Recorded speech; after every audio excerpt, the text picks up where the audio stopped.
Donc bonjour et bienvenue à tous. Bienvenue à ce midi de l'urbanisme intitulé « Des espaces publics à désirer ». Alors avant de commencer, la Maison de l'urbanisme souhaite remercier la Wallonie et la province du Brabant wallon qui nous permettent d'organiser nos activités. Je tiens aussi à remercier nos intervenants du jour, donc à savoir Boris Nadrowski, Christophe Mercier et Emmanuel Delsaute, qui ont accepté de venir partager leurs connaissances et de débattre avec nous de la question du réenchantement des espaces publics. Merci à vous d'être présents, parce que vous êtes en quelque sorte le quatrième intervenant de cette rencontre, puisque en fin de partie, vous allez pouvoir poser vos questions, apporter un témoignage et débattre avec nos orateurs. Alors merci à nos collègues du Centre culturel du Brabant wallon pour leur aide qui est vraiment plus que précieuse. Notre maison de l'urbanisme, c'est en effet un des axes, un des secteurs du Centre culturel du Brabant wallon. Et ça, c'est depuis 1993, parce qu'en 1993, notre maison de l'urbanisme, elle est née grâce au dynamisme du Centre culturel du Brabant wallon. Donc déjà, à cette époque, il y a 30 ans, les fondateurs avaient compris que habiter, c'est une matière qui est culturelle. Donc définir son cadre de vie, pouvoir agir, l'investir, ça fait partie de ce que l'on appelle aujourd'hui les droits culturels. Donc le lien, il est là. La maison de l'urbanisme, le Centre culturel du Brabant wallon, c'est un mariage d'amour qui a plein de raisons d'être. Donc on va s'arrêter là et je vais revenir sur la question de l'habiter, donc qui nous occupe, et plus précisément la question du réhabiter, réhabiliter. Alors ceux qui sont abonnés à Espace Vie, à notre newsletter, le savent, c'est notre thème pour cette année 2023. Et la question aujourd'hui, c'est une question d'espace public, mais c'est une question de réhabiliter cet espace public, retrouver cet espace public comme lieu de vie aussi. Alors c'est une question cruciale. Vous avez suivi l'actualité.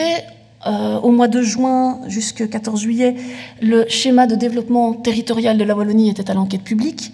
Et dans la proposition du schéma de développement territorial, eh bien, la Wallonie, entre autres pour répondre aux objectifs européens du zéro artificialisation nette en 2050, entre autres pour ça, propose donc de lutter contre l'étalement urbain. Alors c'est pas neuf, hein, on est d'accord, le SDER de 99 disait déjà on va lutter contre l'étalement urbain. Ici, c'est formalisé autrement, et c'est formalisé en proposant de renforcer ce qui est appelé la centralité, les centralités urbaines et villageoises. Donc, renforcer en fait nos cœurs de villes et villages, mais au-delà de ça, la proposition de SDT, c'était d'amener à limiter progressivement les constructions en dehors des centres. Mais donc, si on doit vivre davantage dans les centres, plus proches les uns des autres, il va falloir recréer une qualité de vie au sein des cœurs de ville, au sein des cœurs de village. Et il faudra que ce soit une qualité de vie, qualité de ville et de vie, qui soit égale ou supérieure à celle que l'on pense trouver dans sa petite villa 4 façades en dehors des centres, à la campagne. Alors, la densification donc, qui est induite par ça, finalement, ce n'est pas une question de chiffres, c'est une question de manière de vivre, et de manière aussi de vivre ensemble. Et donc on est arrivé à ce constat, Béné et moi en discutant, qu'il faut donner envie d'habiter dans les centralités. Béné, c'est Bénédicte Davance, coordinatrice de la maison de l'urbanisme, comme ça vous savez. Les centralités, elles doivent nous séduire. Et elles devront séduire nos enfants qui grandissent. Elles doivent devenir un atout et aussi une évidence par la qualité de vie qu'on peut y trouver, qu'on y trouvera. Alors une des clés de la qualité de vie, là aussi j'enfonce une porte ouverte, c'est la qualité de l'espace public. Une des clés. Et il est urgent de le restaurer, de réhabiliter cette qualité des espaces publics pour que leur traversée soit agréable, mais aussi pour qu'ils puissent de nouveau y accueillir de l'habiter, du séjour, on y reste parce qu'on s'y sent bien. Pour qu'ils redeviennent en fait, et là je reprends une citation de Paul Vermeulen dans La ville sensible, le salon de la ville. Puisqu'on va devoir habiter plus proche les uns des autres, on aurait notre salon dans l'espace public. Alors comment y parvenir? Et donc c'est pour ça qu'on va faire un petit parcours en 4 temps aujourd'hui. Un premier temps avec Boris Nadrowski, qui est manager régional mobilité active au service public de Wallonie. Christophe Mercier, architecte du bureau d'études Suède 36.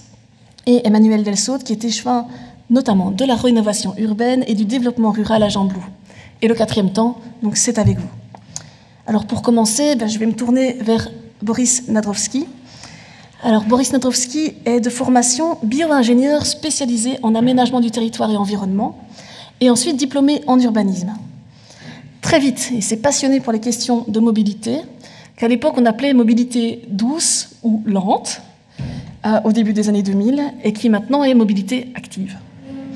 Alors, il est devenu conseiller en mobilité, il a dirigé l'ASBL Tous à Pied, qui est devenu ensuite Sentier.be pendant presque 10 ans, ou même un peu plus de 10 ans.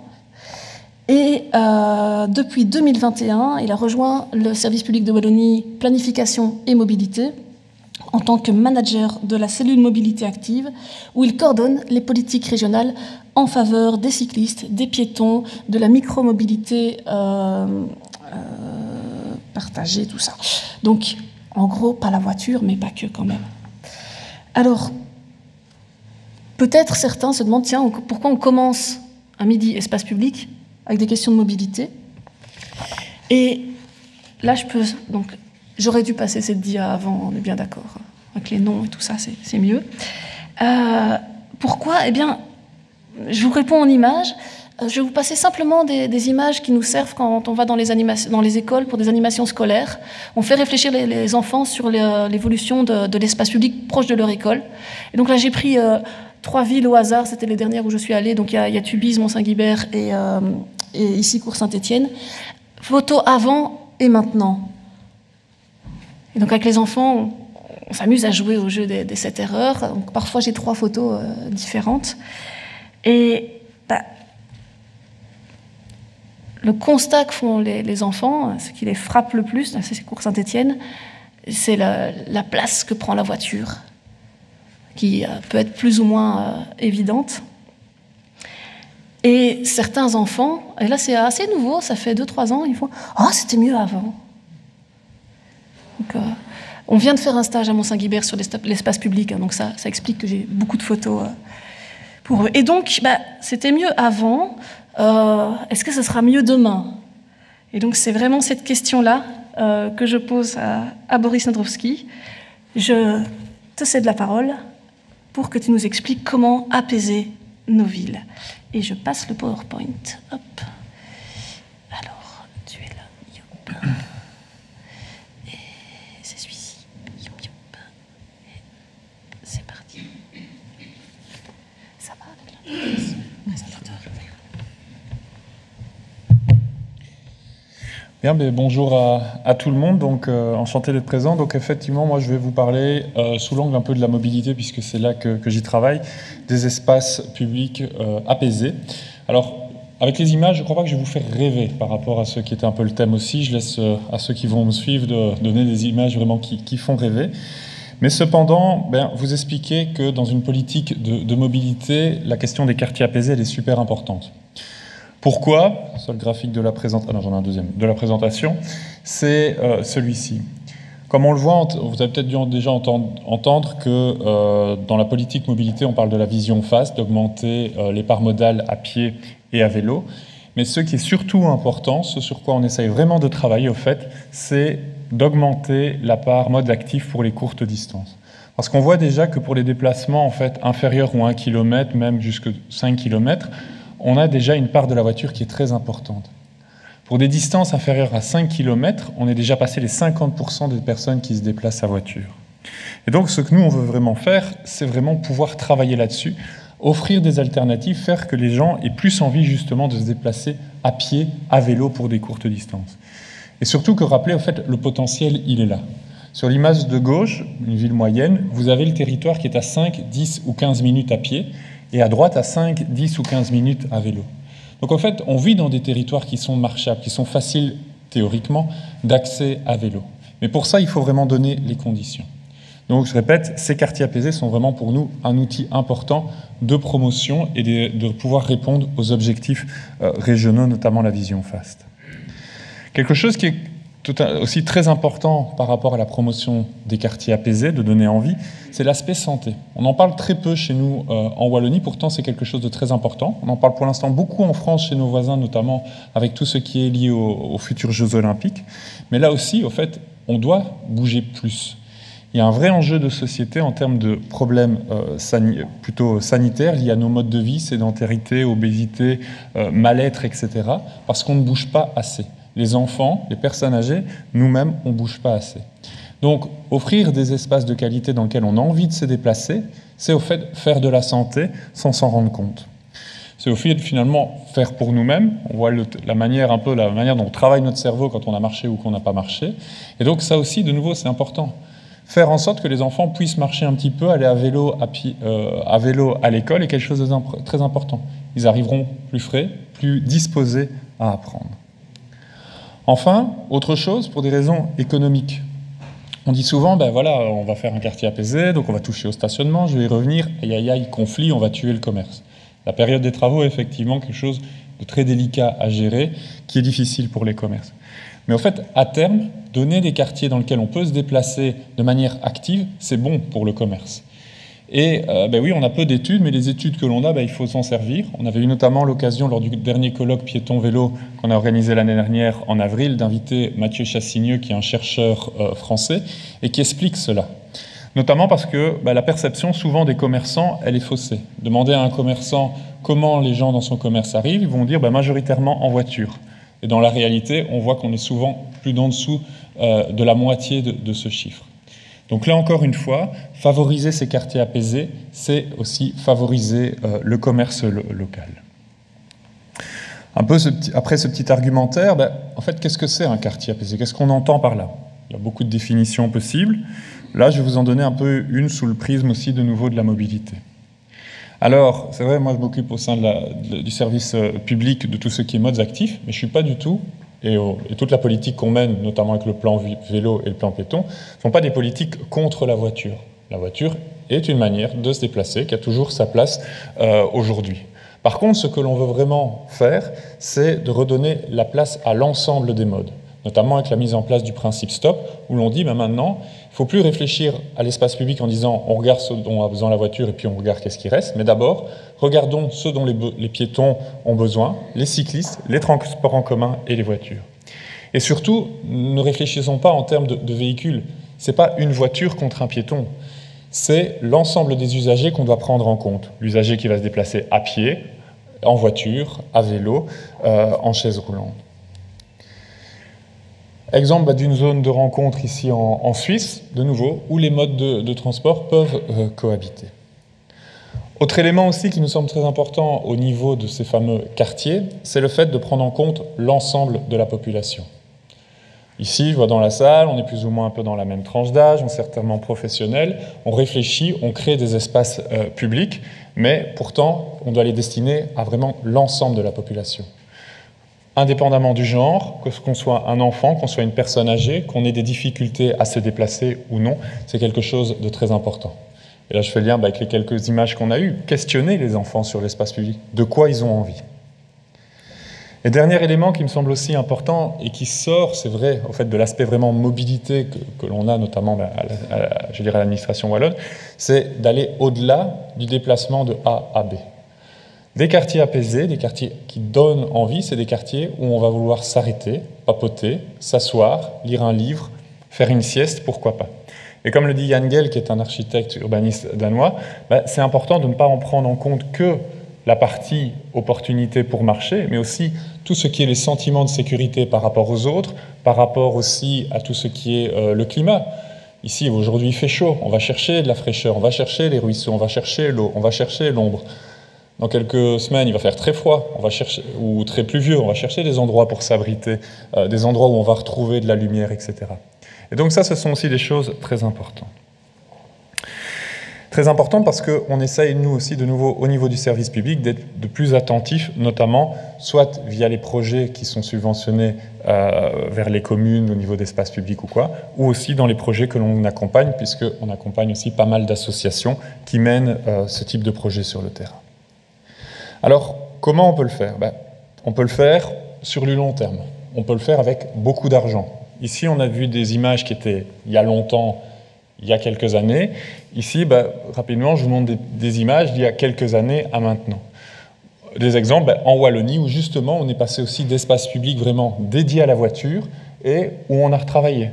On est passé sur des zones de rencontre, on est passé sur des piétonniers, on est passé sur des rues scolaires, en milieu rural, en milieu urbain. On a touché au stationnement, on a touché au sens de circulation. Donc cette image, pour dire qu'en Wallonie aussi, on le fait, mais effectivement, c'est des projets coûteux.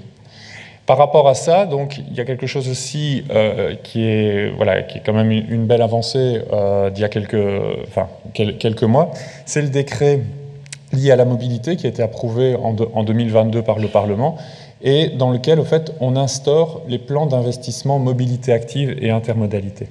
Ça veut dire que, notamment pour les projets liés aux piétons, au vélo et l'intermodalité, on ne va plus vers des appels à subventions en disant on va sélectionner 10 ou 50 communes qui vont recevoir de l'argent, mais on part sur un droit de tirage, comme le plan d'investissement communal qui est surtout dédié aux routes, et on dit au fait aux communes, il y a de l'argent qui va arriver, tous les plus ou moins 3 ans, et donc préparez-vous déjà maintenant, mais aussi à moyen terme. Dotez-vous aussi d'une vision long terme pour préparer ces différents projets qui peuvent être construits, qui souvent, parce que ça coûte effectivement de l'argent, doivent être construits par phase.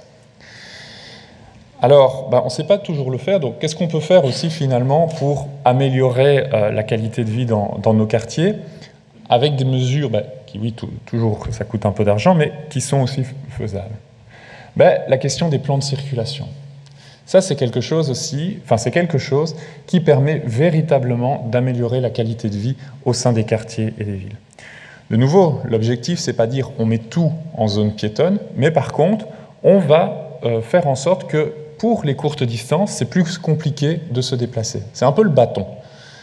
La carotte à côté de ça, c'est que comme on a moins de circulation, moins de voitures, c'est plus facile de se déplacer à pied, à vélo, et si vous avez besoin, il y a moins de monde aussi, donc si vous avez besoin de vous déplacer en voiture, vous pouvez encore le faire.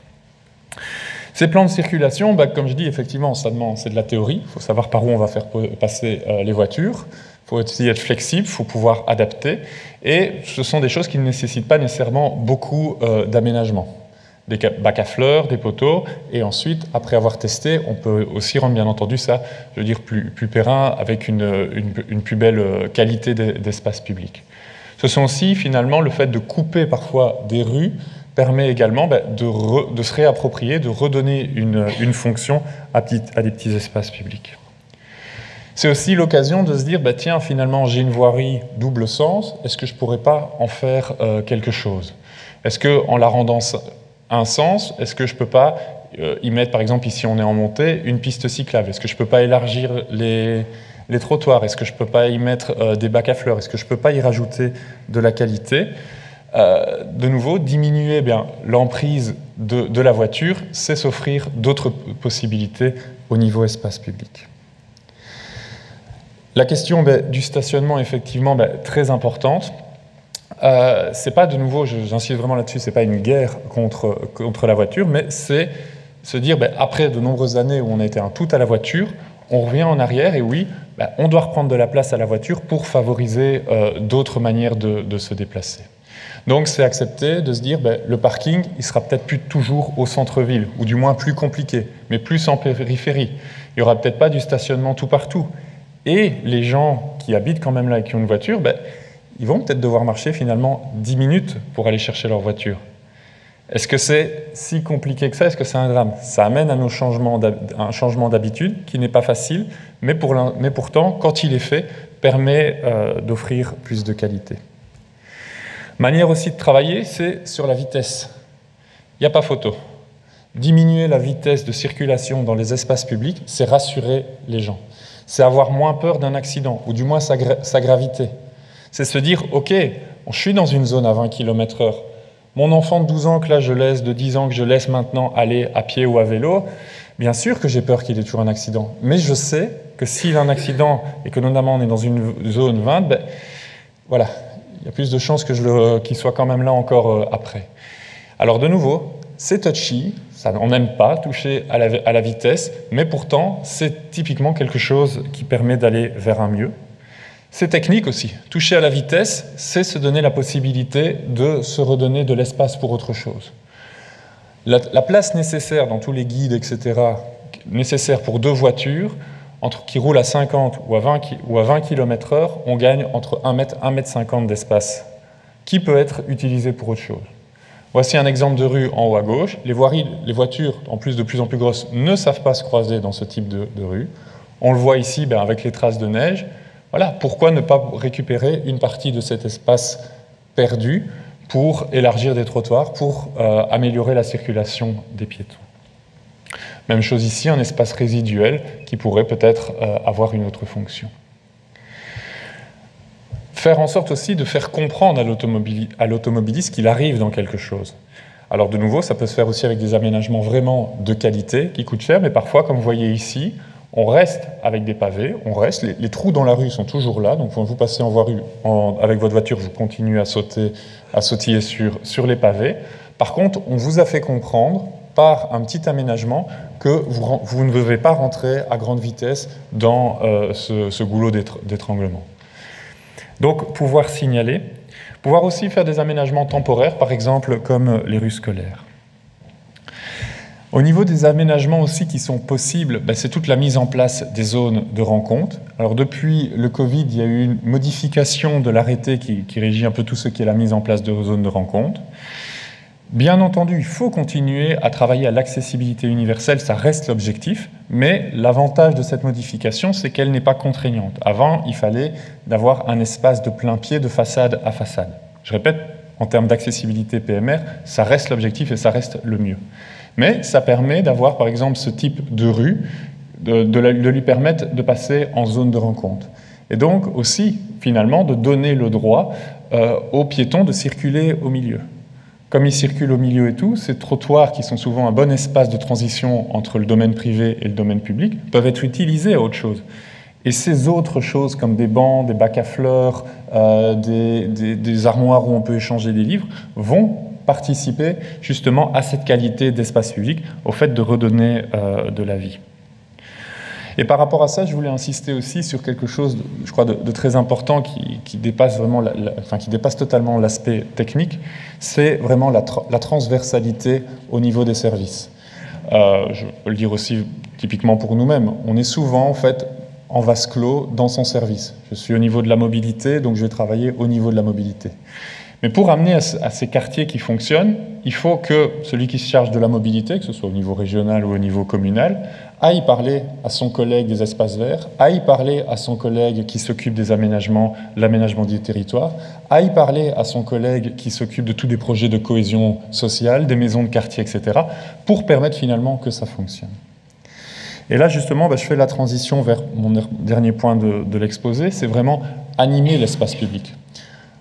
De nouveau, je le dis pour moi-même au niveau de la mobilité, quand on travaille dans la mobilité, on travaille sûrement en termes de flux de déplacement, en termes d'infrastructure. D'ailleurs, notre document de référence, c'est la Sécurothèque. Ça donne le bon aménagement au bon endroit, mais ça a ses limites. Après, il faut pouvoir faire en sorte que ces espaces publics qu'on crée soient utilisés. C'est pour ça notamment que dans le futur plan piéton qu'on espère adopter par le gouvernement dans les prochaines semaines, on a différents projets, on fait des propositions de projets et aussi on espère pouvoir accompagner les communes dans le sens pour accompagner, pas simplement subventionner de l'infrastructure, mais aussi subventionner des projets qui vont accompagner les collectivités. On le fait déjà en soutenant des associations comme le GRAC, Tous à pied, Pro Vélo, etc. Mais c'est vraiment quelque chose qu'on veut aller plus loin. Pourquoi ? Comme je dis, l'infrastructure ne se suffit pas. Zone de rencontre à Namur, elle est là depuis des années. Où sont les piétons ? Sur le trottoir le long des façades. On ferme la rue parce que c'est le marché de Noël. Où se retrouvent les piétons ? En plein milieu. Pourquoi ? Parce que c'est plus sûr et que tout d'un coup on leur dit au fait vous avez le droit. Mais ce qu'ils ont oublié, c'est qu'ils ont déjà le droit maintenant d'être au milieu de la rue, de pouvoir traverser à différents endroits. Et donc il faut se poser des questions de comment on va réussir à ce que les piétons, les habitants prennent possession de ces espaces publics. Ça peut se faire via des projets de sensibilisation. La zone de rencontre, finalement, on est professionnels de l'urbanisme, de la mobilité, on sait ce que c'est, mais peu de personnes connaissent vraiment ce que c'est et c'est quoi l'objectif de ces zones de rencontre, de ces zones résidentielles. Et donc, informer, taper sur le clou, faire des actions. Tout ce qui est aussi lié à la ludification, au design active, au nudge. Là aussi, je l'ai dit tout à l'heure en introduction, vraiment penser aussi l'espace public et la mobilité sous différents prismes, et notamment sous le prisme des enfants. aller avec un enfant dans l'espace public, il va essayer de chercher de s'amuser. Il va trouver n'importe quel petit module du moins adapté, séparation en fait, voilà, des pierres, des demi-lunes pour séparer ce qui est pour le piéton de la voiture, jusque des blocs de chantier provisoire. Il va essayer de trouver des endroits pour s'amuser. Et donc, pourquoi pas, finalement, mettre dans l'espace public, ne pas se limiter aux plaines de jeux qui sont grillagées dans un coin du village ou dans un coin de la ville, mais faire en sorte que notre espace public soit vraiment aménagé aussi pour les enfants, pour les adultes, qui vont pouvoir un peu profiter de nouveau de cet espace public pour faire du sport, pour s'amuser. L'objectif, c'est pas de dire traverse la Nationale 4 5 fois en courant le plus rapidement possible. C'est faire en sorte d'apaiser, bien entendu, de nouveaux quartiers et faire en sorte que ce soit des endroits qui puissent le faire. Vous voyez, là, sur les quais à Charleroi, il y a des voitures qui passent, c'est possible.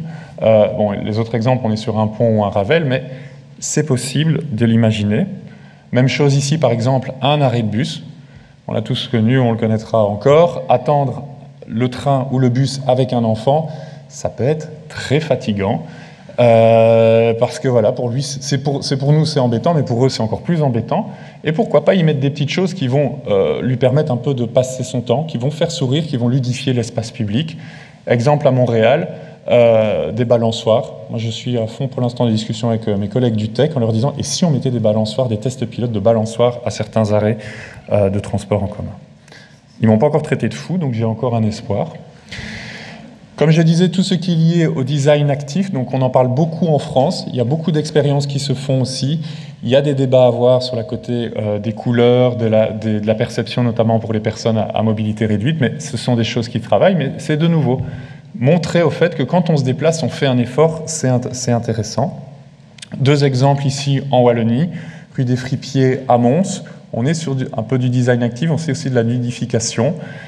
Ici, tout récent, sur un Ravel à Avlanges, ça a été fait avec les enfants, avec le plan de cohésion sociale.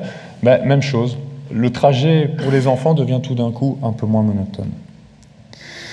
Et alors, ben, je terminerai par rapport à ma présentation pour dire aussi que c'est vraiment important de tester. Il y a beaucoup de choses à dire sur le piétonnier à Bruxelles, on change d'échelle, mais quelque chose qu'on peut quand même mettre en avant et que je trouve bien, c'est qu'en fait, on a testé, on s'est permis des erreurs, il y a des choses qui ne vont pas, mais on l'a fait. Et l'autre chose aussi, c'est vraiment la volonté, à un moment, la volonté politique d'y aller. Mettre en place des quartiers apaisés, toucher au stationnement, toucher au plan de circulation, c'est quelque chose, comme j'ai dit, qui est conflictuel. Et il faut pouvoir se dire, ben, en fait, je le teste pendant 1 an, je le teste pendant 2 ans, je fais une évaluation. Mais surtout pas, comme on l'a aussi parfois, rien qu'avec des rues scolaires, je teste, il y a 2 riverains qui se plaignent, ok, j'arrête tout. Sinon, on ne se donne pas le temps finalement que ça fonctionne.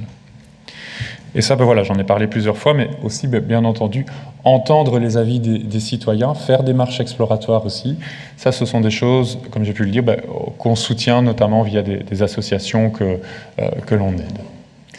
Et donc, en conclusion, ben, dire que tout ce qui est le développement de la mobilité active des quartiers apaisés, c'est pas une question de culture comme on a tendance à le dire. Oui, mais aux Pays-Bas, c'est plat. Oui, mais aux Pays-Bas, c'est une question de culture. Il faut se rappeler qu'il y a une vingtaine d'années, c'était comme ça là-bas aussi. Mais il y a une volonté d'aller plus loin. Il y a des choix qui ont été faits. Pontevedra, je vous ai mis le lien de la vidéo, je vous invite aussi à le voir. On est en Espagne. C'est un bourgmestre qui était médecin qui s'est dit « il faut que je fasse quelque chose pour la santé de mes habitants ». Donc là, on est en plein milieu latin. On ne peut pas dire que c'est de la culture germanique. On est vraiment les latins. Et la conclusion de la conclusion, ben, c'est aussi vraiment sous l'aspect de la mobilité. C'est dire qu'on est au courant qu'il y a une évolution de la mobilité. Notre objectif, mon objectif, c'est pas de dire que demain, tout le monde se déplace à cheval et à pied. On sait bien qu'on est en 2023, mais que on doit repenser aussi nos mobilités, que ce soit beaucoup plus facile maintenant de se déplacer à pied, à vélo.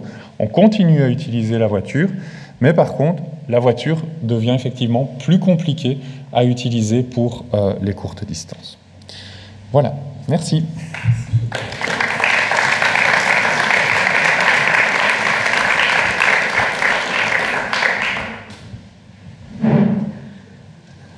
Un tout grand merci pour cet exposé. Alors, moi je retiens l'espace public qui doit être confortable, qui doit offrir une protection, et il y avait un 3e point, et du plaisir à être dans l'espace public, c'est un peu ça qu'on a vu ici. Et donc tu avais dit que tu ne nous ferais pas rêver. Moi, je rêve un peu, hein. Donc voilà. Alors, c'était la question en préalable dans l'espace public, si on veut des espaces publics vivants, que faire? Proposition, quartier apaisé. Et puis maintenant, on va suivre le deuxième temps, une deuxième question.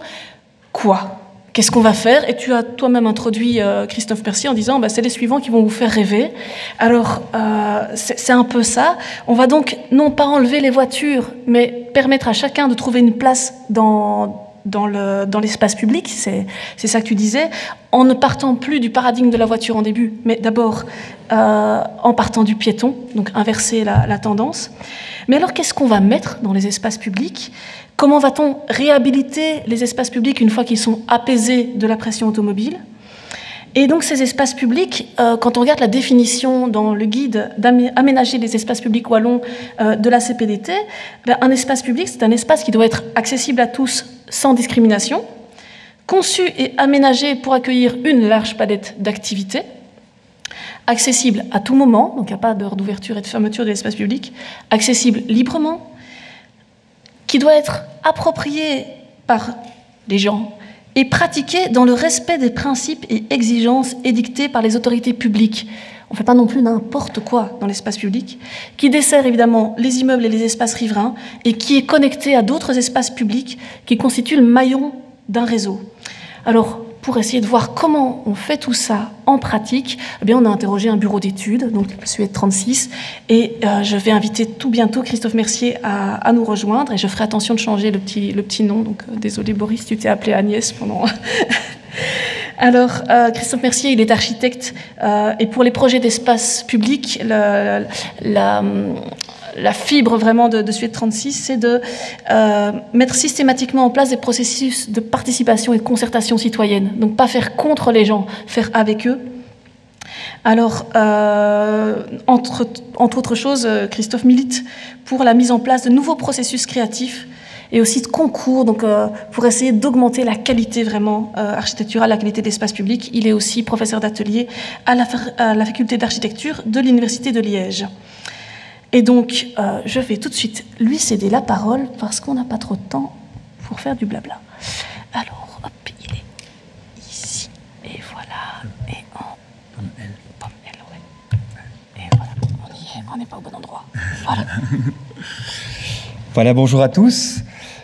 Voilà, je dis espace public pour tous parce que c'est aussi une des choses qui est très importante. On enlève les voitures, on a des espaces publics. C'est très très important qu'ils soient vraiment ouverts à tout le monde. Ce n'est pas toujours le cas. Il y a un gros débat, par exemple, sur la place de la femme, le genre dans l'espace public. Et puis il y a les plus jeunes, il y a tous les publics. On sait à quel point on est de plus en plus mélangés, multiculturels, etc. Donc comment arriver à faire des espaces qui sont pour tous, qui vont fonctionner. Et en fait, c'est beaucoup de calques qu'on va mettre dessus. C'est quelque chose qui n'est pas évident. Et je me rappelle qu'on a travaillé avec la ville de Binche à un moment, et ils étaient assez séduits par notre approche, et surtout on leur dit, mais enfin, comment est-ce possible, votre place, la Binche, c'est un grand parking, alors que vous êtes ici une capitale du folklore international, vous avez tous des cafés autour qui pourraient s'étendre et tout, mais enfin, vous imaginez. Et à l'époque, Laurent Devin me dit, quitte, organise-nous un séminaire et tout, je veux que tu briefes un peu mes échevins. Et je les amène à Leuven, une journée où on rencontre Louis Tobac, qui était bourgmestre encore à l'époque, il y a quelques années, et il nous dit, c'est bien, enfin, c'était leur 3e plan de mobilité avec, j'imagine que vous connaissez le centre de Louvain, qui est magnifique, qui est complètement piétonnisé, et pas que, avec des espaces de rencontre, etc. Et dit, si vous enlevez les voitures, il faut tout de suite montrer ce que vous allez faire de ces espaces publics vides. Et il a été plus critique que toi, Boris, sur le piétonisation, enfin, le projet provisoire, le test, parce qu'il dit, les gens ils ne comprennent pas parce que ça semblait il n'y avait pas assez de moyens pour faire, en fait, on a participé, c'est nous qui avons dessiné d'ailleurs les petites couleurs, etc., à notre bureau à l'époque, en secret, parce qu'on n'avait pas envie, justement, vu l'ambiance générale, que ça se retourne contre nous. Et il nous a dit, faites directement les choses, décidez, et ne mettez pas trop en discussion. Alors, je suis en train de contredire tout ce que je dis, et bien sûr qu'il faut de la concertation, il faut de la réflexion, il faut ouvrir, il faut parfois tester, mais très attention quand on teste, c'est très délicat, parce que si on teste, ça veut dire aussi qu'on peut faire machine arrière. Et à Bruxelles, tant qu'on savait qu'on pouvait faire machine arrière, toute l'opinion publique était mobilisée pour contester le projet. Depuis que c'est définitif, et que ça fonctionne en plus, et très bien, Je ne dis pas que c'est sans problème, mais je vous assure que c'est le jour et la nuit, le centre-ville, par rapport à ce qu'il était il y a 10 ans, et qui était très insécurisé, contrairement à ce qu'on veut faire croire maintenant. Les voitures n'ont jamais sécurisé un espace public, ça c'est un leurre total. Personne ne s'arrête pour aider quelqu'un qui se fait agresser. Il y a eu des études nombreuses là-dessus. Donc voilà, donc montrer ce qu'on va faire, et surtout décider, définir les espaces. Définir un espace public, c'est beaucoup de choses. J'essaie de passer en revue quelques exemples. Et tiens-moi au courant quand il reste que 5 minutes, parce que je suis très bavard. Et l'espace public, c'est quelque chose d'extrêmement complexe sur lequel on pourrait parler pendant des mois, voire des années. Donc 20 minutes, ça va être très très court. Voilà, alors premier exemple, c'est Saint-Hubert, petite ville. On parlait de centralité. Alors vraiment bravo de mettre ce sujet, parce que je pense qu'on a ici un faux débat. Chaque fois que ça fait des années que je participe à des séminaires, à des discussions, des débats, quand on se trouve avec des Wallons et des Bruxellois, c'est « oui, mais vous ne nous comprenez pas, nous les Wallons, nous on est ruraux ». Et vous êtes de la ville. Alors que, en fait, franchement, allez voir ce que c'est d'être rural en Bourgogne, quand la première grande ville est à 100 km. Là, on est peut-être rural, mais en Belgique, c'est une grande ville. Quand on vit soit au centre-ville, soit dans la périphérie, mais on ne vit pas à la campagne. Je crois que la campagne est en train de disparaître parce qu'il y a cette illusion, cette fausse campagne qu'on construit en périphérie. Et je suis très triste quand je fais des randonnées vélo de voir qu'il y a encore des chantiers. Et quand on dit limiter, tu parlais, moi je crois qu'on doit interdire. On doit faire comme en Flandre, stop béton. Ils ont dit maintenant, on ne construit plus de villas 4 façades neuves, c'est terminé. On rénove celles qui existent, bien sûr, on ne va pas non plus les démolir. Et encore, peut-être qu'un jour on le fera, qui sait, dans un avenir lointain. Mais aujourd'hui, on a un problème. La Wallonie va perdre sa campagne si on continue à laisser Thomas et Piron construire et construire et construire. Donc la centralité, c'est primordial. Des villages, des petites villes, des villes elles-mêmes. Arrêter de voir la ville comme quelque chose de négatif. Et comment la rendre attractive? C'est vraiment la question qu'on s'est posée à Saint-Hubert, dont le centre-ville était une nationale, alors qu'ils se définissaient eux-mêmes comme la capitale de la nature et de la chasse. Donc on s'est dit, comment on va rendre, premier aspect, c'est l'identité, l'image d'un espace public, comment on va rendre l'image du centre-ville de Saint-Hubert attractif et qui corresponde à son identité, la capitale de la nature et de la chasse. Donc, réflexion, alors on pourrait mettre des meubles de catalogue qu'on voit partout, etc. On dit non, nous on essaie au bureau de dessiner des choses qui vont correspondre aux gens, et on s'est dit, c'est pour ça qu'on a fait des bancs qui étaient très massifs, qui nous rappelaient les Ardennes, les bois, etc. Donc on a dessiné des choses qui pouvaient leur correspondre. On a dessiné un abribus pour les techs, on l'a fait lui aussi en bois, assez solide, facile à entretenir. Et on a aussi, vu les discussions et la participation et tout ce qu'on a mis en place avant, on a pas mal travaillé sur les roses. Alors, on n'a pas très peu d'habitude de travailler sur les roses en général dans l'espace public, mais il se fait que le dessinateur des roses de la cour de Louis XVI venait de Saint-Hubert. C'est Redouté, la rose Redoutée. D'ailleurs, il y a une rose qui porte son nom maintenant. C'est un très très bon dessinateur de roses. Et il dessinait pour Marie-Antoinette, etc. Et il y a un musée Redouté là. Donc, ils ont l'habitude de travailler. Donc, on a vraiment essayé de partir avec leur matériel à eux, de retrouver simplement le simple travail du sol. Désolé, je suis passé à la dia suivante. Le simple travail du sol qu'on voit ici, ici en dessous, donc de simplement écarter les pavés, c'est quelque chose de très peu coûteux, et de laisser le gazon prendre. Je connais encore des communes où on entretient en enlevant toutes les petites herbes et les mauvaises herbes qui dépassent, pour dire maintenant ce sera propre. Donc revenir avec cette présence de verdure. Dans toutes 100% des participations qu'on fait, c'est première demande, c'est ramener de la végétation, de ramener de la nature en ville.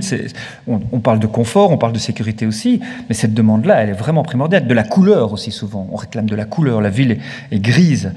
Donc il y a ces bancs ici, il y a cette couleur, et voilà ce qu'on a pu apporter. Alors, ce qui était terrible avec Saint-Hubert, parce que ça a été quand même très difficile comme projet, très très compliqué, et notamment en mobilité, parce que malheureusement, et on le voit bien sur cette photo, il a fallu quand même compromettre pour quelque chose comme 30 voitures. Je veux dire, c'est rien du tout à l'échelle d'un centre-ville comme Saint-Hubert. On a gardé des voitures à proximité, et c'est... Bon, moi je suis chaque fois triste quand j'y vais, parce que j'imagine toujours ce projet sans ces quelques places de parking, alors qu'il faut savoir qu'il y a des parkings périphériques, mais à 150 mètres, qui ne seront jamais pleins. Donc c'est juste un tout petit trajet à faire. Et là, avec une résistance des commerçants, en fait, des commerçants, non, de certains commerçants, parce que les commerçants Horeca, ceux qui ont des bars et des restaurants, étaient évidemment pour notre projet, pour que le maximum de trottoirs deviennent des terrasses. C'est leur avantage. Ils doublaient leur surface commerciale. Donc, On pouvait parler avec eux, ils comprenaient, mais par exemple, il y a un vendeur de vin, lui, et je le comprends, hein, il va peut-être devoir déménager, c'est pas facile non plus, il faut comprendre aussi les commerçants quand ils nous parlent, et dialoguer avec eux. C'est vrai, on ne fait pas d'omelette sans casser les œufs, et le temps du chantier, c'est un moment difficile, mais c'est aussi un moment, et on le dit jamais aux commerçants, mais c'est la sélection naturelle, ceux qui étaient faibles, ils disparaissent, pour voir arriver des nouveaux commerces, et c'est quelque part, c'est triste à dire, mais souvent, ça requitte les choses, et des nouvelles opportunités arrivent, des choses après le chantier. Souvent, les choses redémarrent vers le haut. Pas toujours, hein, mais on l'observe souvent. Donc ici, à Saint-Hubert, aujourd'hui, la ville va bien. Alors, exemple en ville, ici, à Anderlecht, rien à voir, mais pourtant, je pense que ces exemples-là, on peut les appliquer partout. Surtout que tu parlais de balançoires. Eh bien, nous avons fait des balançoires à des arrêts de tram, Boris. Donc, ici, on a essayé. Alors, pas facile non plus. Donc on voit, hein, ici on se rend pas compte qu'on est face à la chaussée ici avec le truc. Ça marchait super ces balançoires, mais malheureusement elles ont été fort victimes de vandalisme. Donc il y a ce problème toujours et ce sont pas des choses de catalogue. Donc pour nous on les avait dessinées. On n'est pas des ingénieurs et tout. On est vraiment assez amateurs. On a essayé de réfléchir comment faire. C'est pas trop le métier d'un architecte de dessiner une balançoire. On s'est associé et tout.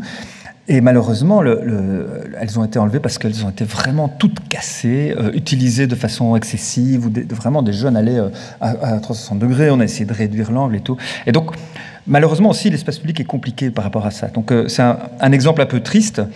En revanche, ici, ce qu'on a fait en haut ici en haut à gauche, que vous voyez, c'est un arbre à basket. Et ça, c'était un peu pour répondre, on parlait de ludicité, donc comme être dans l'espace public. Ici, vraiment, la ludicité nous semble très importante. C'est en fait une cour d'école. Et comme il n'y a pas beaucoup d'espace à Anderlecht, mais c'est le cas dans beaucoup de centres urbains, y compris dans des petits centres, voire des petits villages, et puis on n'a pas toujours des terrains disponibles, ces terrains-là sont disponibles. Et le soir et le week-end, ils ne sont pas utilisés par l'école. Donc, l'idée ici de la directrice de cette école néerlandophone, l'école d'Ortine, elle a dit je voudrais mettre une partie de la cour au service aussi des citoyens et de la commune et des jeunes du quartier, souvent désœuvrés, comme on le voit, ils s'amusent à casser. Donc plutôt qu'ils s'amusent à casser, amenons-les à jouer au basket. Alors il y a toujours la question qu'on se pose très souvent, j'en viens au genre, si on fait un terrain de basket, si on fait un terrain de foot, on ne répond qu'à une partie du public, en général masculin, entre 15 ans et 25 ans, qui vont à l'exclusion. Et encore, parfois, certaines nationalités à Bruxelles, maintenant c'est de plus en plus multiculturel ailleurs, mais on a travaillé par exemple à Botanique, où on s'est rendu compte qu'il y avait 2 terrains de foot, il y en avait un pour les Marocains, un pour les Turcs, et les autres, ils pouvaient aller jouer ailleurs quand ils n'étaient pas là. Mais quand ils arrivaient, tout le monde dégageait pour laisser les Marocains, c'est leur terrain. Donc, il y a des appropriations, il y a des choses difficiles à faire. Voilà pourquoi ici, on a dessiné un arbre à basket avec un terrain qui n'est pas plane, où il y a des bosses, pour qu'on puisse imaginer réinventer des règles. Et on s'aperçoit quand il y a ça, alors c'est pas que les filles sont plus créatives ou les enfants, mais en fait, c'est beaucoup plus mixte l'utilisation de notre arbre à basket que ne l'est un terrain de basket traditionnel. J'ai malheureusement pas retrouvé la photo en préparant. J'avais une photo où c'était que des gamines de 10 ans qui jouaient là. Juste derrière, on a un terrain de foot qui est trop étroit, qui est comme un couloir de foot. Et là, ce sont des enfants plus jeunes qui jouent parce que les grands, ils savent se déplacer et les plus petits savent pas se déplacer. Donc, il faut toujours penser à ça aussi, d'avoir des espaces de proximité pour tous. Donc voilà, la ludicité primordiale, hein, on joue, et pas que les enfants, parce qu'on met des barres de traction, on voit des personnes âgées même utiliser les barres de traction. Donc tout le monde peut jouer dans l'espace public. Les adolescentes, souvent aussi, utilisent les balançoires pour s'asseoir. Dans les plaines de jeux qu'on a fait à Bruxelles, on a souvent vu les adolescents occuper les plaines de jeux après les enfants, plus en fin de journée. Voilà. Il y a aussi une temporalité qu'il faut tenir compte dans l'espace public. On n'utilise pas les choses de la même manière selon l'heure de la journée. Et c'est très bien. Alors on travaille à La Roche aussi.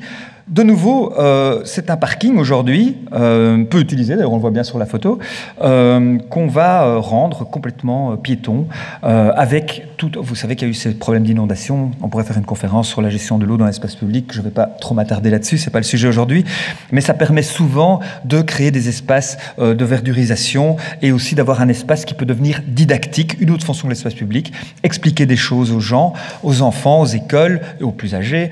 Voilà, comment on gère l'eau dans l'espace public, on essaie de plus en plus de l'expliquer. La participation, ça se passe aussi après le projet. La concertation continue, on continue à expliquer, on continue à voir comment l'utiliser. Ça va être un très très beau projet avec tout le rapport à l'eau qui va changer, l'utilisation des quais. On a vu à Charleroi comment ils ont pu transformer complètement la ville et son rapport à l'eau. Même dans des plus petites villes comme La Roche ou même des villages, on voit ici comment tout ça pour le moment n'est pas accessible. Pour le moment, à La Roche, on n'accède pas à l'eau. En mettant des gradins qui vont descendre petit à petit vers l'Ourthe, on va complètement changer le rapport à l'eau. Donc Marconi, un projet dont on a beaucoup parlé, le programme, la définition du projet, c'est vraiment fait en participation avec les gens, où on s'est rendu compte que beaucoup de gens qui utilisent le parc n'avaient pas spécialement d'enfants, ou n'en avaient plus, ou les avaient une semaine sur deux, mais donc ne voulaient pas que ça se transforme en plaine de jeu, en grande plaine de jeu. Donc on s'est efforcé de mettre la plaine de jeu d'un côté et de garder tout à fait de l'autre côté du parc des espaces beaucoup plus calmes, beaucoup plus sereins et zen, parce que c'est aussi un besoin. Et donc, comme je l'expliquais, les besoins de espace public et les profils qui l'utilisent sont très très différents. Et le but, c'est pas, on dit parfois naïvement, on voudrait rassembler les gens, que tout le monde communique et tout. Mais quand on va dans l'espace public, on dit pas « Ah bonjour, comment tu t'appelles? Moi c'est Christophe. » Ça fait peur. Quelqu'un qui fait ça dans l'espace public, ça fait vraiment peur. Il veut me vendre quelque chose, il me drague, il est fou, enfin bref. Donc ça ne se fait pas, c'est tout. Voilà. Donc dans l'espace public, qu'est-ce qu'on fait? On voisine. On est comme des voisins. On peut tous l'utiliser et on va le gérer en bonne entente, en fait, que chacun doit s'y retrouver et que chacun doit s'y sentir légitime. Je reviens à la femme. Les femmes, souvent, ne se sentent pas légitimes dans l'espace public. C'est l'espace des hommes. Et ça l'est même dans l'inconscient des hétérosexuels belgo-belges de 50 ans. L'espace public, c'est pas seulement sur les terrasses des bars à chicha, quoi. Je veux dire que c'est comme ça. Ça l'est aussi. Mais ça l'est vraiment dans toutes les civilisations et dans l'inconscient collectif général. La femme est dans la maison, l'homme est à l'extérieur dans l'espace public. Donc on a aussi là tout un travail de sociétal à faire et presque psychologique à faire sur le partage des espaces extérieurs. Et tout le monde a le droit de s'y trouver en sécurité, en confort et d'y trouver des usages. Donc le parc Marconi, pour nous, a vraiment été un grand pas en avant dans réfléchir à comment est-ce que tous les publics peuvent s'y trouver. On voit ici c'était des photos à l'inauguration, des grandes tables pour pouvoir se rassembler, faire des pique-niques avec les enfants, déjeuner, créer la convivialité quand même. Je dis, c'est pas pour ça qu'on ne se parle pas dans l'espace public. Ici, dans le quartier, le soir même de l'inauguration, ils ont mis « Demain, auberge espagnole, venez ». Et ils se sont retrouvés tout le quartier à faire une auberge espagnole dans le parc. Aujourd'hui, il y a des petits concerts dans ce parc, il y a des activités, il y a Parc Poétique qui prend place. C'est vraiment une vraie petite vie. C'est un espace public comme une place publique pratiquement. Et ça fonctionne très très bien. Voilà, travailler toujours l'identité. Je reviens à l'identité et l'image. On a mis une sorte d'enseigne avec Marconi. Là, tout le monde se retrouve. Ici, c'est Marconi. Voilà, on travaille sur Duden. Alors là, le parc Duden, c'est aussi quelque chose avec une identité très très forte. On crie ici c'est Saint-Gilles tous les 15 jours. Alors, 5 minutes, ok, je fonce. La parc de la Porte de Ninove. Alors là, vraiment, on a fait de l'espace. Alors, on n'a pas enlevé des bagnoles ici, mais des vieux entrepôts pourris qui étaient là depuis des années et des années et qui faisaient en sorte que c'était un lieu de deal, un lieu vraiment insécurisant où on parquait des camions parce qu'on ne savait pas les parquer ailleurs. Et on les a enlevés pour refaire un grand parc. Il n'y avait pas d'argent, 70 € le mètre carré. Il ne faut pas toujours beaucoup d'argent. Hein. Tout à l'heure, et tu avais raison de le souligner, Boris, c'est vraiment des investissements lourds. Saint-Hubert, c'est 1,5 million, par exemple. Alors, même ça ne semble même pas terrible. Non, c'est 3,5 millions, je me trompe. Mais bon, voilà, le parc ici, c'est rien du tout par rapport à... Je crois que c'était 800 000 ou 900 000 € pour un espace qui est énorme. Donc on s'est dit, on va faire du gazon parce que c'est pas cher et on va faire un parc évolutif qui va bouger petit à petit. Et la photo que vous voyez en haut à gauche, ça se passe dans le parc maintenant parce que petit à petit, il y a les jardiniers qui s'en sont occupés. Ils ont commencé à faire des pieds d'arbres fleuris, mettre des coquelicots qui fleurissent, etc. Et des arbres se plantent. Beaucoup de gens se plaignent parce qu'il n'y a pas d'arbres au début, et c'est vrai qu'on en a besoin, surtout aujourd'hui, on a vu le climat à 30 degrés, donc c'est super important les arbres en ville, bien sûr, pour amener la biodiversité, pour des tas de raisons. Là, ils s'installent petit à petit parce qu'on peut observer aussi où les gens s'installent. Donc, il y a vraiment toute une observation. C'est une façon aussi, une méthode de gérer un espace pour voir quelle est la pertinence. On sait que les mamans, maintenant, elles se rassemblent au milieu. Il y a tout un groupe de mamans qui va tout le temps au milieu. Bon, on dit, ah, ça, c'est là. Donc, c'est bien peut-être que sur les petits... Ce sont des parapets en béton. Hein, je ne vais pas trop détailler le projet, mais là, on peut rendre le confort plus important. Voilà, on voit ici quelqu'un qui fait de la méditation. Ce qui est intéressant avec ce parc, c'est que, en termes de voisinage, c'est vraiment un des meilleurs exemples que je connaisse où il y a les gens vraiment de tout genre qui viennent. Donc il y a Bruze, qui est un journal bruxellois flamand, qui a fait un reportage sur le parc et qui expliquait. Enfin, ils avaient interviewé un couple de femmes néerlandophones qui étaient là avec leur bébé, voilà. un couple marocain, l'ancienne migration, et puis il y avait un couple de pays de l'Est, la nouvelle migration, et tout le monde se trouvait sur le parc sans qu'il y ait spécialement de la violence ou des tensions ou des conflits d'usage. Donc tout se passe assez bien. Et pour que ça se passe encore mieux, la participation a amené à ce qu'on construise un kiosque. Le kiosque, c'est une façon aussi d'amener de la vie, du commerce, de l'emploi. Le cahier des c'est Bruxelles Environnement qui gère ce kiosque. Ben, ils ont obligé à ce qu'on fasse de la bouffe bio, à ce qu'ils fassent des petits concerts, à ce qu'ils amènent voilà, des choses positives. Ils sont interdictions de se faire livrer en camion, mais en vélo cargo, etc., etc. Ça marche super, c'est à côté du canal et de la piste cyclable du canal on se retrouve en 30 minutes, on est à Braine-l'Alleud par la piste du canal en vélo électrique aujourd'hui. Donc on a aussi ces communications rapides qui fait qu'on va amener un autre genre de public vers les centralités. Et on sait que la Wallonie a certainement 3 longueurs d'avance pour une fois, grâce au Ravel. Fantastique, grâce au Ravel, c'est une opportunité énorme qui est encore sous-exploitée pour les déplacements au quotidien et qui va sans doute petit à petit changer. On travaille sur le BHNS à Mons. Les choses là-bas, dans ces petites villes changent. On voit de plus en plus de gens impliqués sur les modes actifs et j'en suis très très heureux. Parc du Den, j'en ai parlé, je vais passer vite là-dessus, c'est un aménagement de parc. Ici, on s'est, sur le maillage ludique, c'est à Saint-Gilles, on a pu utiliser où se mettre, donc pas spécialement, tu disais, Boris, la plaine de jeux à l'extérieur, ben, ici c'est au centre une sorte de centre-parc comme ça, au milieu d'une avenue bruxelloise, l'avenue du Roi, voilà. Et là, on a vraiment utilisé un espace super petit, en fait, pour mettre une plaine de jeux en longueur, qui fonctionne bien. Et malheureusement, les pouvoirs publics, mais morts de trouille, nous ont imposé à mettre des barrières de chaque côté. On dit, mais enfin, mais pourquoi mettre des barrières? Si tu mets des barrières, ça veut dire que tu confortes l'automobiliste dans son site propre. Si tu enlèves la barrière, c'est alors à ce moment-là qu'il partage l'espace avec potentiellement des enfants qui pourraient traverser. Mais si tu mets la barrière, ah ben ça va, l'enfant est protégé, je fonce. Mais un enfant, il s'est grimpé au-dessus d'une barrière, il n'est pas débile, il sait la contourner, il s'est passé. Et puis ce que j'explique souvent aux gens, mais je ne sais pas toujours écouter, c'est que l'enfant ne se jette pas spontanément sous les roues d'une voiture. Et, on a ça aussi dès qu'on veut faire un plan d'eau, on veut faire, les enfants vont se noyer. Je dis, tu as déjà été à Venise? Oui, tu crois qu'il y a des enfants qui se noient tous les jours à Venise? Il n'y a pas de barrière le long des canaux, hein, et il n'y a rien du tout. Et donc il y a une sorte de paranoïa, de surprotection des enfants. Voilà, Dutroux est passé par là peut-être, mais on est dans une époque où on surprotège les enfants et c'est bien dommage parce que ça nous amène à faire des aménagements beaucoup moins qualitatifs et surtout qui continuent éternellement à favoriser la voiture, soi-disant pour protéger les enfants, mais en fait, en ne les protégeant pas puisqu'on fait que conforter que la voiture est bienvenue et donc potentiellement, voilà.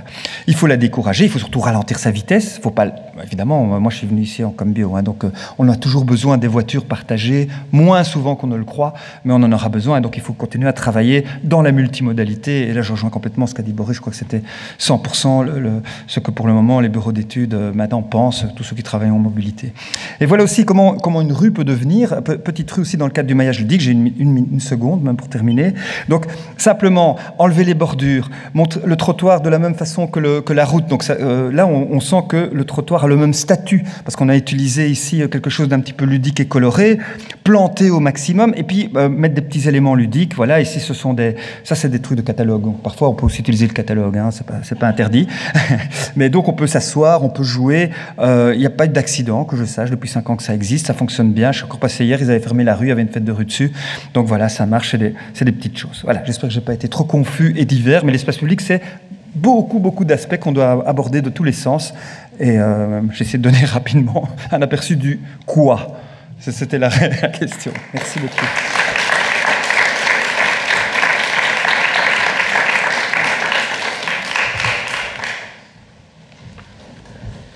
Alors, merci beaucoup.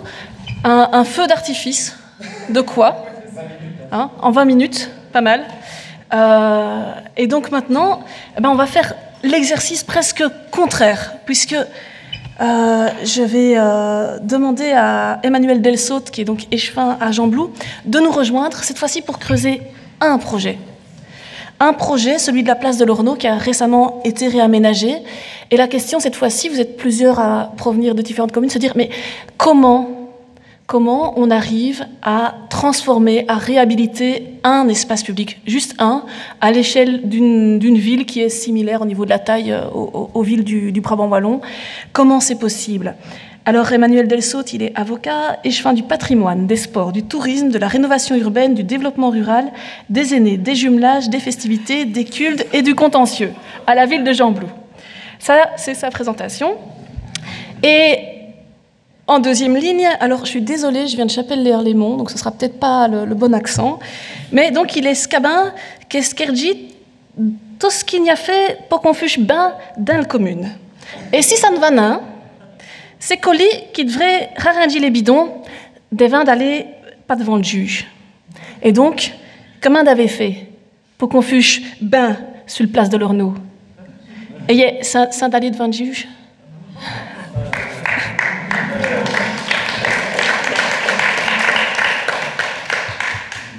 Donc je mets le bon PowerPoint. Youp, c'est celui-ci. Voilà. Je change le nom et je vous laisse la place.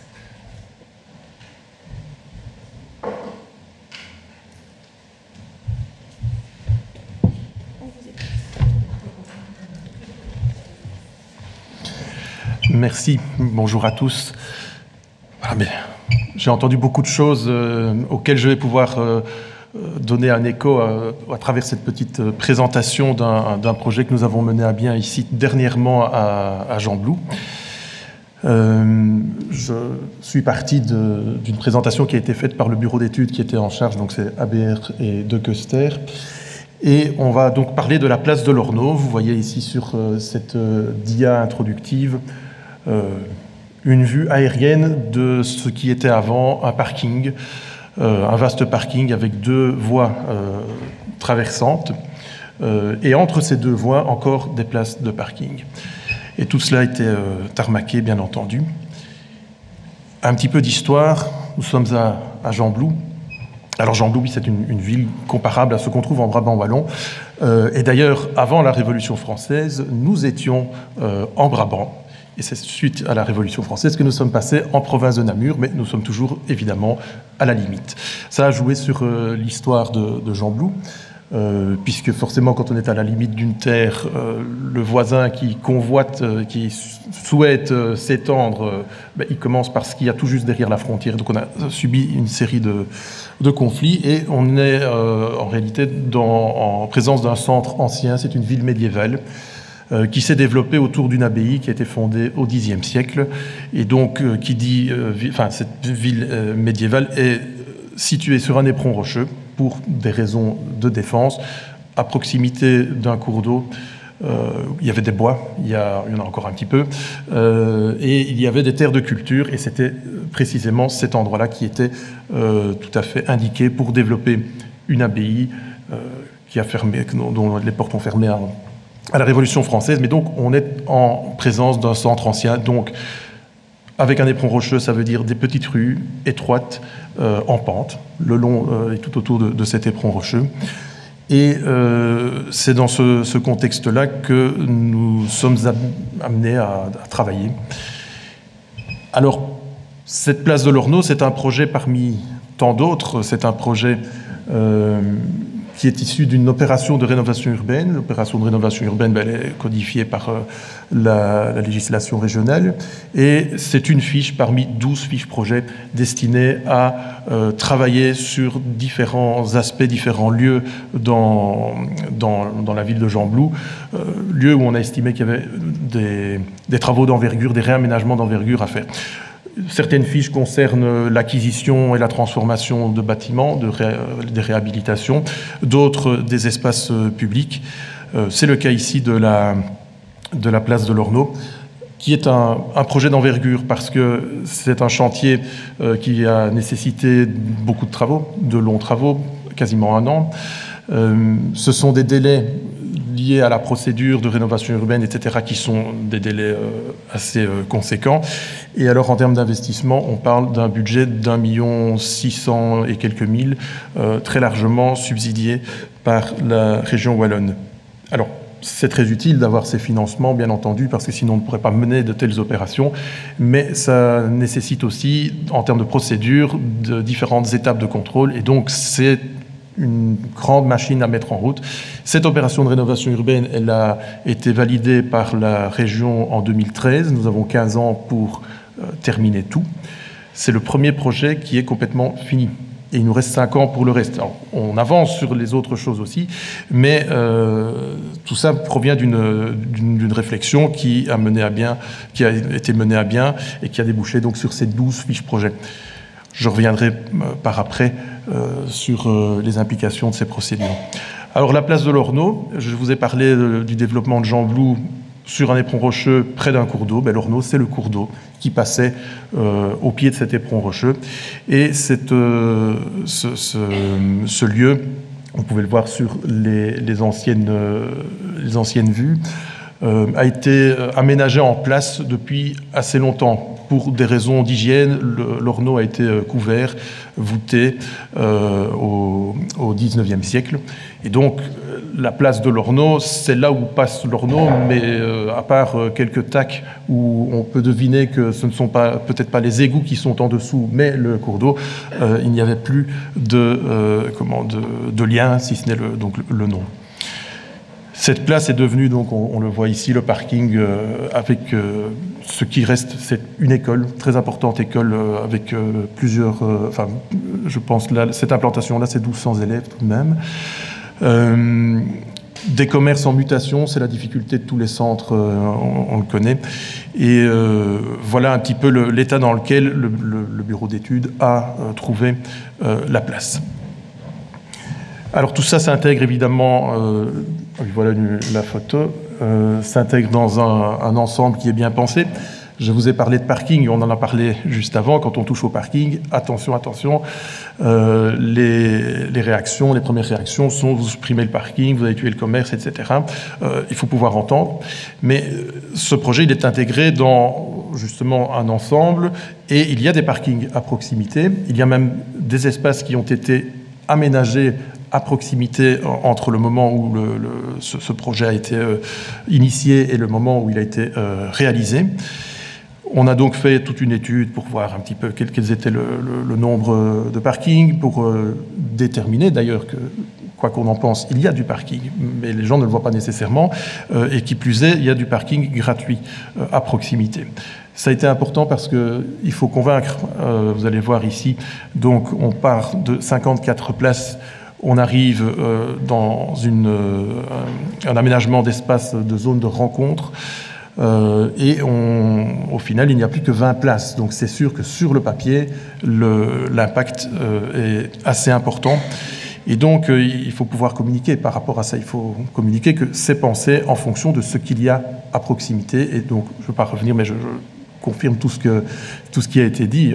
On n'a pas nécessairement besoin d'avoir un parking qui arrive juste devant, ou en tout cas, il faut quelques places pour que ça reste possible, mais pas nécessairement, on ne doit pas nécessairement aller faire ses courses dans chaque rue en se déplaçant avec la voiture. Je crois que tout le monde le sait bientôt.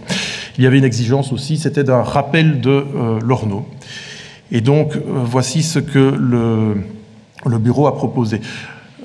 C'est-à-dire de garder un espace central quasiment, tout de plein pied avec très peu d'aménagement, si ce n'est un coulant d'eau qui symbolise l'Ornaud qui passe sous la place, et de créer 2 poches vertes et de parking sur les extrémités. Alors ça répondait à une demande. C'est une place qui était utilisée pour certaines festivités.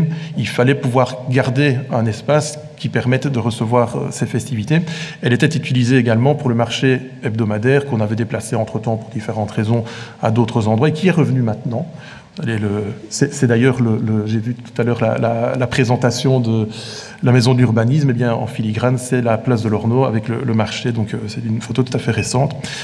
Donc on a décidé de délimiter les différents espaces avec les plantations, avec les arbres. Il n'y avait plus de végétation, à part des bacs à fleurs sur cette place. Il n'y avait aucune végétation.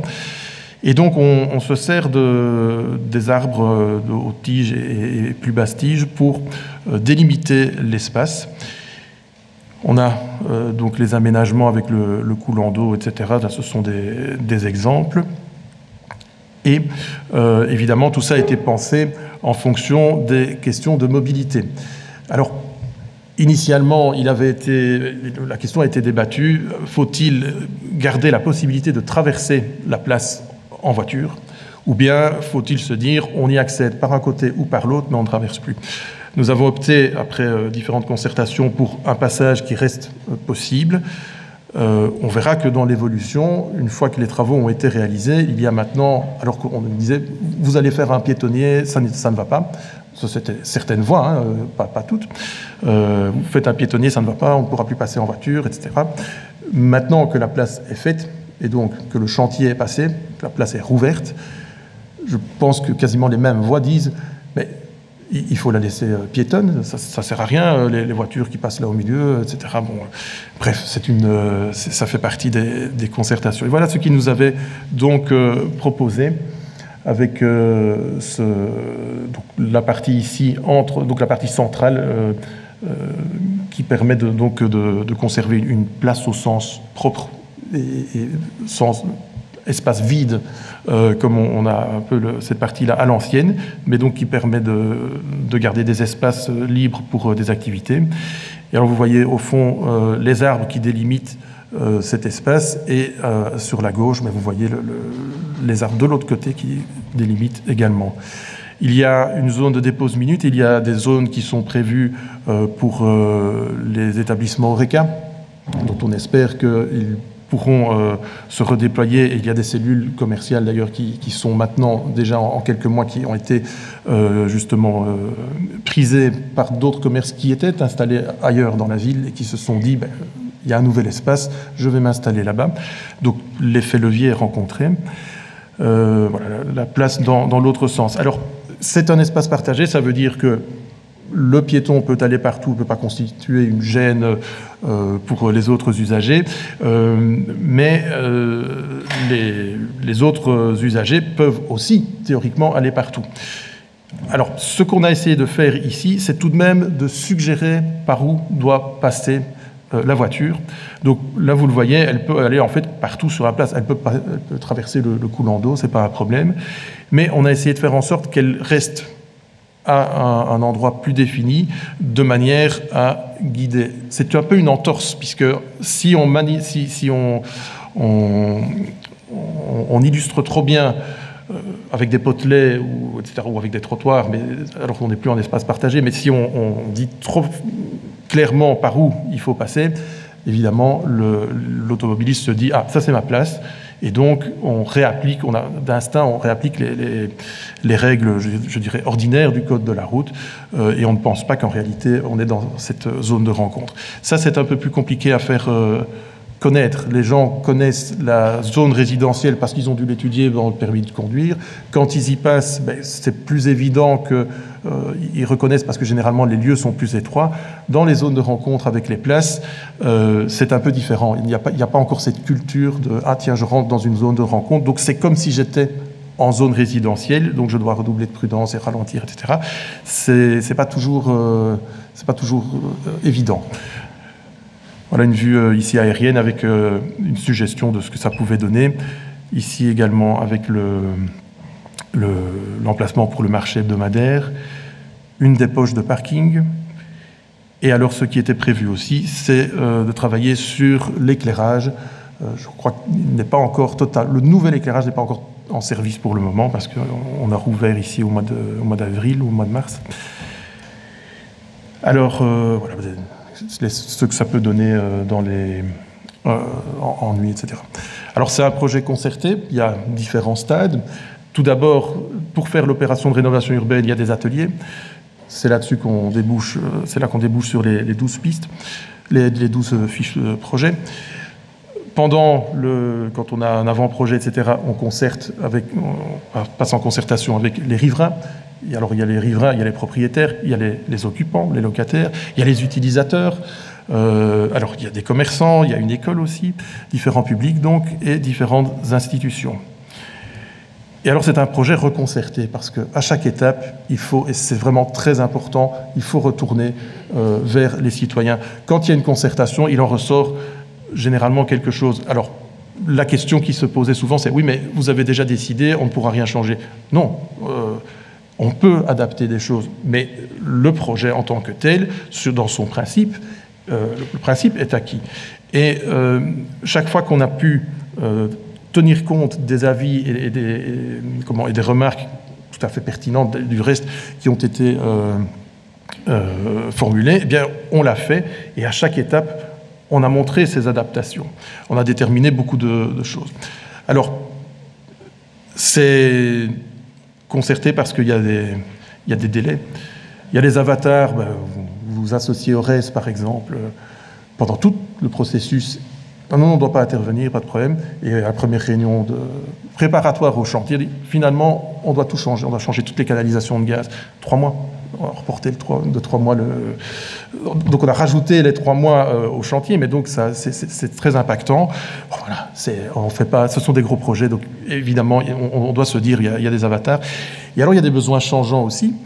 Et donc ce qu'on a vu en élaborant l'opération de rénovation urbaine n'est peut-être plus pertinent quand on la met en œuvre 10 ans après, parce que il y a peut-être certains commerces qui n'y sont plus, d'autres qui sont venus, des services qui sont différents, et donc il faut toujours pouvoir rester au contact finalement du citoyen et être sur les lieux pour savoir comment on peut répondre et arriver aux objectifs de manière tout à fait pertinente.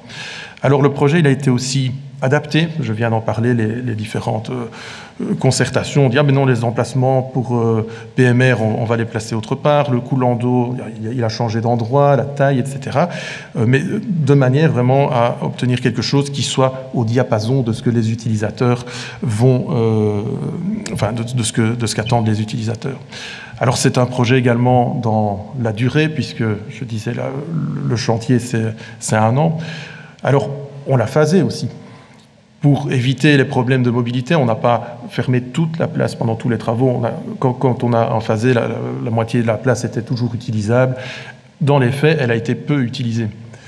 Parce que la période de travaux fait que les usagers, surtout évidemment ici les automobiles, ne vont déjà plus à cet endroit. Et les gens s'organisent autre part. Ce qui est utile finalement, quand on réduit à terme, quand les travaux sont finis, il y a moins de places de parking, mais les habitudes ont déjà été prises.